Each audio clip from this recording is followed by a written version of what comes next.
Today we will discuss about chapter 10 science class 8 reaching the age of adolescence. Before this topic we have already discussed about different types of gland which secretes different types of hormones, okay, and there will be some changes when a boy or girls reach at the age of puberty, as increase in height, body shape, okay, voice change, okay, and development of sex organ, secondary sexual character, etc. And today we will discuss about the menstrual cycle. So now adolescence becomes capable of reproduction when the testes in boys and ovaries in girls. Means boys के जब testis and girls के ovaries क्या करते हैं, वो gametes produce करना start करते हैं. Okay, they are capable for reproduction. In female reproductive phases start of age 11 to 12 years, okay, in boys, and it begins at 30 to 40 years age, okay. Now as I told you, okay, जैसे female में जो reproductive होता है वो life कब से शुरू हो जाता है, इस 11 से 12 एज में हो जाते हैं. जबकि मेल में कब से स्टार्ट होते हैं रिप्रोडक्ट जो गैमेट्स होते हैं ना प्रोड्यूस, ये कब से गैमेट स्टार्ट हो जाते हैं प्रोड्यूस होना, 13 to 14 ईयर्स में. Now, however, the capacity of production of gametes last for much longer time. Males में क्या होता है, ये जो प्रोडक्शन होता है ना गैमेट्स का, वो क्या होता है बहुत लॉन्गर टाइम तक चलते रहते हैं. बट फीमेल में क्या होता है, वो 45 से 50 एज तक ही वो क्या होते हैं, ओ या ओवरीज में जो क्या होते हैं फिर वो प्रोड्यूस होते हैं gametes, okay, because after 50 years वो प्रोड्यूस नहीं होते हैं फीमेल में. So now we call it the menstrual cycle. So the cycle of the changes which take place in ovaries and uterus regularly every 28 days and is marked by menstrual flow. इसको क्या बोलते हैं हम, menstrual flow बोलते हैं, जिसको क्या बोलते हैं ब्लीडिंग भी कहते हैं. एंड यही क्या कहलाता है आपका menstrual cycle कहलाता है वो फिर. So now in female, okay, during the reproductive period, okay, one of the two ovaries होते हैं, उनमें से क्या होते हैं, दोनों में से कोई एक, वो क्या करते हैं, ओवम एक फॉर्मेशन करना स्टार्ट कर देते हैं. Okay, and the mature ovum is released once in every 28 to 30 days. वो एक प्रोड्यूस करते हैं. ईच जो ओवरीज होते हैं यानी 28 to 30 डेज में वन जो होते हैं ना ओवम प्रोड्यूस करते हैं वो egg. And the process of release of an ovum और egg by an ovary is called the ovulation. What is the ovulation? So ovaries के थ्रू जो एक प्रोड्यूस होता है that is known as the ovulation. Now if the egg gets fertilise by the sperm, suppose कर जो एक produce हुआ है अगर वो स्पर्म से फर्टिलाइज हो गया, तब क्या होगा, फिर एक गैमेट्स का फॉर्म होगा, जाइगोट फॉर्म हो जाएगा, ठीक है ना. अगर बाय दिए वो जो एक फॉर्म हुआ और वो क्या वो स्पर्म से फर्टिलाइज नहीं हुआ, तो होता क्या है, जो यूट्रस के जो वाल्स होते हैं ना वहां पे वो रहते हैं और धीरे धीरे क्या होता है वहीं से फिर वो, अब वो स्पर्म से मिले नहीं, फिर उनको धीरे धीरे वो आउट हो जाते हैं वेजाइना के रास्ते, वो बाहर आए तो वही क्या होती है, ब्लीडिंग स्टार्ट होती है फिर. एंड यही जो क्या क्या लाता है आपका पूरा ये जो फ्लो है ये ना, ये लगभग 3 to 7 डेज तक चलते हैं ये फीमेल में.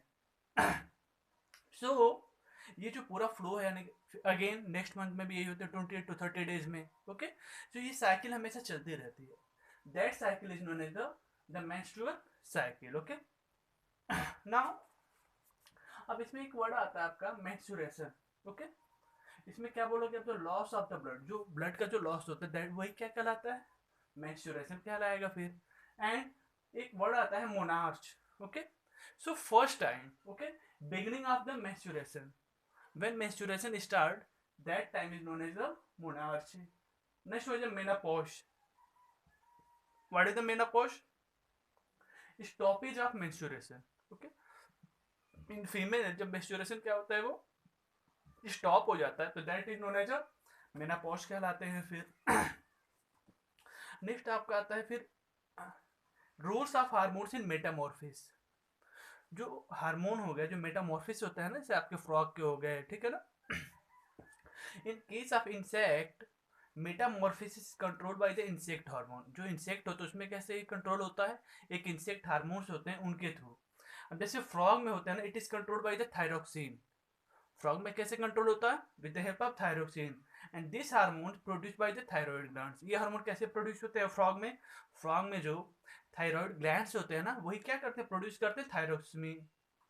और presence of iodine in water, water में क्या होता है, वाटर में आयोडीन प्रेजेंट होते हैं। So presence of iodine in water is a must for the production of the thyroxine. वो अगर आयोडीन में क्या होना चाहिए, आयोडीन उस वाटर में होना चाहिए ओके, फॉर प्रोडक्शन के लिए। If the water in which the tadpole are growing, अगर मान लो टैडपोल तो आ गए उसमें, लेकिन अगर वाटर में क्या है, आयोडीन नहीं है, तो क्या वो टैडपोल क्या होते हैं, फिर एडल्ट के फॉर्म में नहीं आते हैं। सो आप देखते हो कभी कभी जो टैडपोल क्या होते हैं वैसे कुछ कहीं कहीं पर वाटर में दिखाई देते रहते हैं। ऐसा क्यों होता है, क्योंकि ऐसे वाटर जिसमें आयोडीन प्रेजेंट होते हैं, ठीक है ना, फ्रॉग ने एक दिया, टैडपोल में कन्वर्ट हुआ वो, और वही टैडपोल जब आयोडीन के साथ आते हैं, ठीक है ना, थायरॉक्सिन जो ग्लैंड होते हैं उसके थ्रू अगर थायरॉक्सिन जो हार्मोन सीक्रेट होते हैं केमिकल सब्सटेंस उसके कांटेक्ट में आते हैं, तो वही टैडपोल किस में कन्वर्ट हो जाते हैं, फिर फ्रॉग में। बट सम प्लेसेस अगर थायरॉक्सिन जो ग्लैंड हो गए वो थायरॉक्सिन नहीं रिलीज करते हैं, नहीं मिल पाते उसको आयोडीन की कमी से, तो क्या करते हैं वो टैडपोल में ही वो रहते रहता है, फिर वो फ्रॉग में कन्वर्ट नहीं होते हैं। नेक्स्ट आपका आता है फिर sex determination of the baby. अब जैसे बॉयज और गर्ल का जो डिटर्मिनेशन होता है वो कैसे होता है, देखो होता क्या है, जो ह्यूमंस में 23 पेयर क्या होते हैं, क्रोमोसोम पाए जाते हैं, ठीक है ना। So in every normal human cell, in each pair, one chromosome comes from the father and one from the mother। एक क्या होता है, 23 पेयर होते हैं, तो लास्ट के जो वन पेयर होते हैं वो क्या होते हैं, मदर से और फादर से लिए जाते हैं। ओके, सपोज करो फादर में क्या होते हैं, एक्स और वाई क्रोमोसोम होंगे, और मदर में हमेशा सेम रहता है, यानी कि एक्स और एक्स ही क्रोमोसोम होंगे।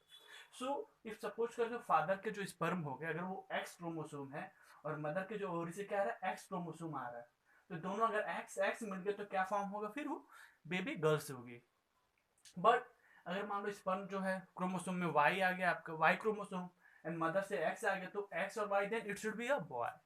सो it is depend upon the father chromosome, जो फादर के हो गए ना क्रोमोसोम उनके ऊपर ही डिपेंड करता है दैट बेबी इज बॉय और girl. So if X and X chromosome then it should be girls, and if X and Y different रहेंगे क्रोमोसोम तो क्या होंगे, वो बॉयज होंगे। फिर is it clear. So next one is health for adolescence, यानी जो जब एडोलसेंस की एज आती है ना उस समय हेल्थ की भी क्या हमें अच्छे से न्यूट्रिशन लेना चाहिए, अदरवाइज क्या प्रॉब्लम ज़्यादा क्रिएट हो सकती हैं फिर। So adolescence period is a very delicate period of a child's life, and hence इस समय क्या होता है, जितने भी पेरेंट्स होते हैं जिनके बच्चे अगर एडोलसेंस में पहुंच जाते हैं तो उनके क्या अपने बच्चों की केयर करनी चाहिए। वाई, अब उस समय क्या उनको बैलेंस डाइट देना चाहिए, राइट अमाउंट में protein, carbohydrate, fat, vitamin and minerals. Okay, जो फास्ट फूड होते हैं उनको नहीं देना चाहिए क्योंकि उसमें प्रॉपर न्यूट्रिशन नहीं होता है। अगर प्रॉपर न्यूट्रिशन नहीं होंगे तो हमें क्या होगा, जो बॉडी का जो ग्रोथ हो रहा है ना, हर एक चीज़ का ग्रोथ होता है उस समय, फिर वो ग्रोथ अच्छे से नहीं होते हैं। फिर उस समय क्या होता है, बॉडी का या तो मेंटली प्रॉब्लम आ जाती है, फिर और बहुत सारे प्रॉब्लम आते हैं, बॉडी हो सकती है हाइट ही न बढ़े। तो इस समय क्या हमें अच्छे न्यूट्रिशन लेने चाहिए। पर्सनल हाइजीन, हमें अपने शरीर की भी साफ सफाई करनी चाहिए। क्यों, क्योंकि जो स्वीट ग्लैंड होते हैं, ऑयलिस होते हैं, हमेशा क्या बॉडी सिक्रेट करते रहते हैं, इससे क्या होता है शरीर में फिर बदबू वगैरह भी आते रहते हैं। इससे क्या हमें डेली बात, ओके, और बहुत सारी चीज उनकी साफ सफाई करनी चाहिए। ओके, गर्ल्स को भी अपने शूट को केयरफुल होना चाहिए। ओके, बिकॉज वो क्या होता है उनका बहुत सारे ऐसे प्रॉब्लम होते हैं, सारी बॉडी में चेंजेज आते हैं, ठीक है ना। उनकी केयर के लिए क्या उनको भी अपने बॉडी को क्या करना चाहिए, हाइजीन करना चाहिए, साफ सफाई रखनी चाहिए बॉडी को। फिजिकल एक्सरसाइज भी करने चाहिए, वॉकिंग, जॉगिंग, ठीक, ये सब चीजें क्या हमें उस समय एडोलसेंस के एज में करनी चाहिए, जिससे कि आपके बॉडी में क्या अच्छे से ग्रोथ हो, हर एक बॉडी का जो ईच पार्ट डेवलप हो सके इजी वे में। Last one is drugs abuse and AIDS. Okay, drugs को क्या हमें से नो ड्रग्स क्यों, तो इस समय क्या होता है एडोलसेंस एज में जो डिफरेंट टाइप के चेंजेस आते हैं, और जो बॉयज होते हैं चाहे जो चिल्ड्रन होते हैं, बच्चे होते हैं, क्या होता है उनके अंदर एक मेंटली प्रेशर होता है, मेंटली वो सोचते हैं आखिर में ऐसा क्यों हो रहा है, वो खुद ही अपने आप को क्या एकदम किंग समझते हैं, फिर शहंशाह समझते हैं अपने आप को, और सोचते हैं इस चीज तो मैं सब कुछ कर लूंगा फिर। सो इन सब चीज़ों से भी क्या उन्हें पेरेंट्स को चाहिए, जो उनके टीचर हैं, उनके जो फ्रेंड हैं, उनको क्या एडवाइस लेना चाहिए अपने फ्रेंड से, जो उनसे बड़े हैं जिनसे वो खुल के बात कर सकते हैं उनके बारे में पूछना चाहिए। अपने आप को क्या एक अजीब सी एक अंदर से भावनाएं आती हैं कि हम ये तो कर ही सकते हैं, हम कुछ भी कर सकते हैं, ठीक है ना। इस समय बच्चे एक दूसरे को दिखाने के लिए शो ऑफ करते हैं ज़्यादा। फिर कुछ बच्चे ऐसे, उनकी जो संगति आ जाती है, ऐसे फ्रेंडशिप सर्कल में चले जाते, जिससे क्या ड्रग्स वगैरह लेना शुरू करते हैं, ठीक है ना। तो ऐसी चीज़ें क्या हमें नहीं करनी चाहिए, अदरवाइज आपके बॉडी का जो ग्रोथ अच्छे से नहीं होगा और इन फ्यूचर में क्या होंगे, प्रॉब्लम बहुत से ज़्यादा आने शुरू हो जाते हैं, ठीक है ना। और एक बार जब कोई भी पर्सन इन सब चीज़ों के या फिर एडिक्ट हो जाते हैं ना, तो क्या उसके पीछे वो पड़े रहते हैं, फिर वो बहुत प्रॉब्लम आती है उससे दूर होने में। सब ये सब चीज़ें हमें नहीं करना चाहिए, हमें अपने दोस्तों से सलाह लेनी चाहिए अगर आपको कोई प्रॉब्लम है तो, ठीक है ना। अपने आप को शो ऑफ नहीं करना चाहिए, ठीक है ना। अपने पेरेंट्स से नहीं बात कर पा रहे हो, आपके फ्रेंड हैं, टीचर्स हैं, कोई आपके ऐसे सीनियर जिनसे आप खुल के बात कर सकते हो, उनसे बात करनी चाहिए, ठीक है ना। एंड कुछ ऐसे भी इस समय जो एज होता है क्या, हम अपोजिट से इसके बीच में भी अट्रैक्ट होते हैं फिर, ठीक है ना। ये सब चीज़ें होती हैं, हमें क्या अपने आप बॉडी के ऊपर कंट्रोल रखना चाहिए। If you want to achieve your goal, अगर आपको अपना गोल अचीव करना, आपके जो कुछ ड्रीम होंगे ना बनने के लिए, अगर आप चाहते हो कि हम वो चीज़ बन जाए, ठीक है ना, उसके लिए हमें अपने बॉडी के ऊपर कंट्रोल करना चाहिए, ठीक है ना। एंड जब कभी आप कोई डिप्रेस होते हो, कंफ्यूज होते हो, तो हमें क्या करना चाहिए, अपने जो बड़े होते हैं उनसे हमें एडवाइस लेना चाहिए, सलाह लेना चाहिए, ठीक है ना। So I think today's topic menstruation cycle, okay, जो क्या होते हैं फीमेल में अधिकतर आते हैं आफ्टर एवरी 1 मंथ और 28 to 30 डेज में होते हैं। menstruation, loss of blood, that is known as the menstruation. Monarch, when the menstruation will be start, that is known as the monarch time. Menopause, stoppage of menstruation. Sex determination of the baby, father XY, there will be 23 pair of chromosome या 46 chromosome बोल, या तो 23 pair या 46 chromosome कहेंगे। So when X and X meet, it is a girls, and YX it should be a baby boy, नहीं boy होंगे फिर वो। अपने हेल्थ के बारे में करना चाहिए, एडोलेसेंस के समय में न्यूट्रिशन बैलेंस डाइट लेना चाहिए, ऑल न्यूट्रिशन हमें लेना चाहिए। If you want to become a healthy person, हमें क्या अपने आप को हेल्दी रखना चाहिए, okay. Drugs abuse and AIDS, इस समय क्या बच्चे ज़्यादा शरारती होते हैं, फिर कुछ ज़्यादा ही अपने आप को संसा बनते हैं, तो उन सब चीज़ों के लिए क्या हमारे माइंड में अगर कोई प्रॉब्लम है, ठीक है ना, कोई परेशानी है, हमें क्या किसी शेयर करनी चाहिए। इस समय बच्चों के साथ क्या, जब when a child goes in the adolescence age, then बहुत सारे प्रॉब्लम आते हैं उनके साथ। वो अपनी बॉडी में जब चेंजेज आते हैं ना, तो सोचते रहते हैं, थिंकिंग करते रहते हैं, आखिर में ऐसा क्यों हो रहा है। तो अपने टीचर से बात करें, उनके जो ये फ्रेंड हैं सर्कल में बात करनी चाहिए अच्छे से, हमें अच्छे संगत में रहना चाहिए, अच्छे फ्रेंड के साथ रहना चाहिए।